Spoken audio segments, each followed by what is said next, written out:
The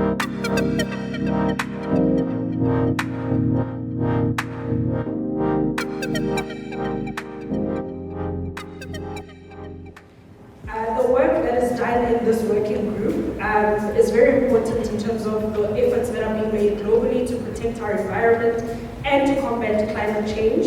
And so this year we've twisted the 67 minutes a little bit to align to that goal. And as we conclude this week's proceedings, we assure you that through these young people that you see amongst us today, the work that you guys are doing, that you have started to do and dedicated so much of your time to, will continue and earnestly for generations to come.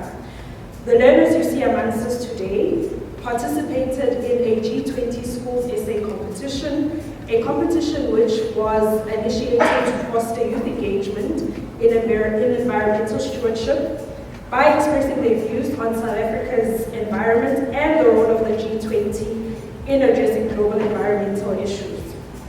It is a great honor to stand before you today in the heart of the Kruger National Park, one of South Africa's most iconic landscapes, to announce the winners of the Department of Forestry, Fisheries and Environment G20 Schools Competition.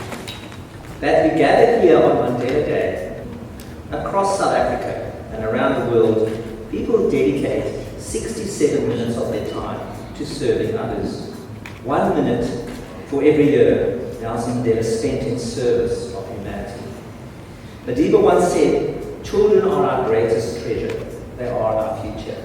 Today we honor that truth, because today we celebrate the power of young people, not only to learn and grow, but to lead.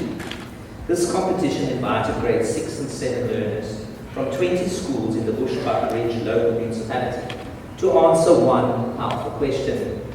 If you could tell G20 one thing about the state of the environment in South Africa, what would it be? The answers they gave were thoughtful, urgent, and filled with hope.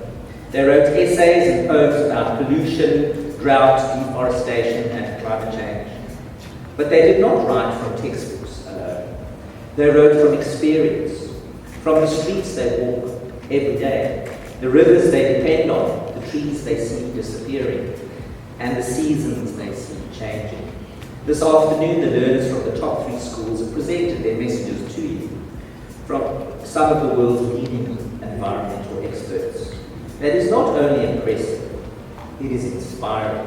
It is proof that young voices matter and that real leadership can come from the back of a classroom just as much from the floor of this plenary. Over the past week, we've gathered here for the second meeting of the G20 Environment and Climate Sustainability Working Group.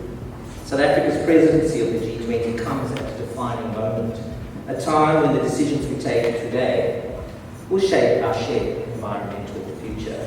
Throughout this week, we have worked together on global priorities, including climate action, biodiversity loss, sustainable resource use, and environmental resilience.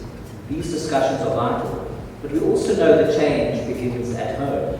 It all begins with education and awareness. That is why we partnered with Sandbox, Department of Basic Education, the Mpumalanga Department of Education, the Department of Education nationally and provincially, provincial departments of agriculture, rural development, land and environmental affairs, Elangeni district municipality, and Bushbuckridge local municipality, and local stakeholders to share and launch this initiative in schools across Bohlabela district.